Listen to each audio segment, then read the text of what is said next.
बिस्मिल्लाहिर्रहमानिर्रहीम। तो concise chemistry series में आज हम देखेंगे जो रिएक्शन है वो है फ्राइज रीअरेंजमेंट। ठीक है।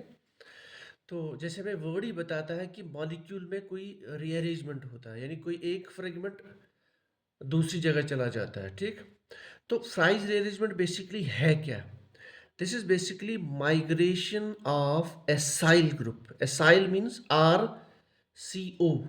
जैसे यहाँ पे देख रहे हो आर सी ओ, उसको बोलते हैं एसाइल ग्रुप। आर पे आप सी एच थ्री डाल सकते हो। तो migration of acyl group of a phenolic ester. आपके पास एक मॉलिक्यूल है फिनोलिक एस्टर, यानी ये आपका फिनाइल और इसका एस्टर ग्रुप यहाँ पे आप देख सकते हो, इसको बोलते हैं फिनाइल एस्टर।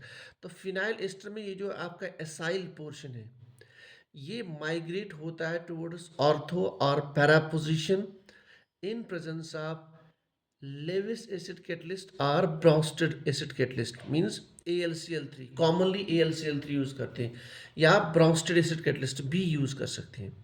तो आपके जो प्रोडक्ट्स बनते हैं वो इस तरह से बनते हैं। This is ortho product, this is para product. अब यहाँ पे देखिए, इसको आप ऐसे कट कर लीजिए तो ये आपका OH बन जाता है और ये आपका जो एसाइल ग्रुप है यही माइग्रेट होता है towards ortho and para position. जब ये ऑर्थो पे आ गया it's called as ortho hydroxy aryl ketone. Ortho hydroxy aryl ketone.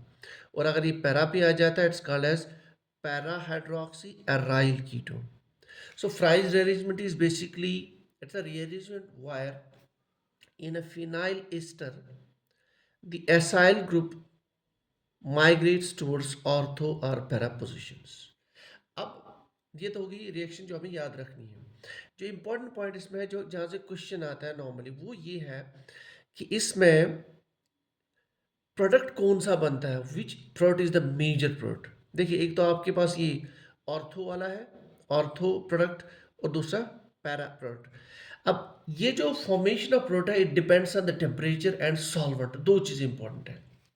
It has been observe that at high temperatures, जब टेम्परेचर हाई है 40 डिग्री 50 डिग्री या more than that, and the solvent is non-polar, remember this is बहुत important, non-polar, for example hexene, for example non-polar solvent like you can choose um, CCl4। अच्छा, तो what हैप उसमें भी कुछ ना कुछ पोलैरिटी रहती है बहरहाल। तो जो नॉन पोलर सॉल्व दूसरे होते हैं polar solvents like ethyl state, like dimethyl formamide, like ethanol, methanol. इस तरह से आपके पास होंगे acetonitrile. So there are polar solvents. तो अगर आपके पास नॉन पोलर सॉल्वेंट है और हाई टेम्परेचर है, ठीक, then the major product will be ortho hydroxy aryl ketone। and if the temperature is low, ठीक, and the solvents are polar, so then the major product is the para one। So low temperature and high polarity will favor the formation of para product, while as high temperature and non-polar solvent or low polar solvent they will favor the formation of your ortho product.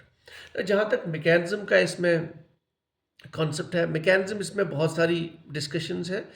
There are different mechanism like cationic mechanism, radical mechanism, anion mechanism, लेकिन most commonly जो है cation mechanism पे ही बात की जाती है। और cation mechanism जो इसमें पॉइंट इंपॉर्टेंट है वो ये है कि इसमें एक आपका जब ये इसमें रिमूव हो जाता है it gets removed as this type of carbocation. इसको बोलते हैं एसाइल कार्बोकेटाइन, क्योंकि इसमें लोन पेयर यहाँ पे होती है and this acyl carbocation stable because it has resonance. इसको एसाइलियमाइन बोलते हैं। तो ये आप इसको भी आप माइंड में रख सकते हो। इसके अलावा एक इंपॉर्टेंट पॉइंट ये है कि ये जो ग्रुप यहाँ से माइग्रेट हुआ एसाइल केटाइन, अब सीधी सी बात है यहाँ पे हाइड्रोक्सिल आपका बन गया। So that means now this is some sort of electrophilic substitution reaction at ortho and product. तो आप कह सकते हो फ्राइज रीअरेंजमेंट में ये जो एसाइल ग्रुप आता है it comes at ortho and para as per the electrophilic substitution reaction. और एक इंपॉर्टेंट बात यह है कि और एक रिएक्शन है which is reaction or Fries rearrangement, but that's called a photo Fries rearrangement. अब उसमें क्या किया जाता है, उसमें कैटलिस्ट यूज नहीं किया जाता. We only you expose this molecule to the UV light.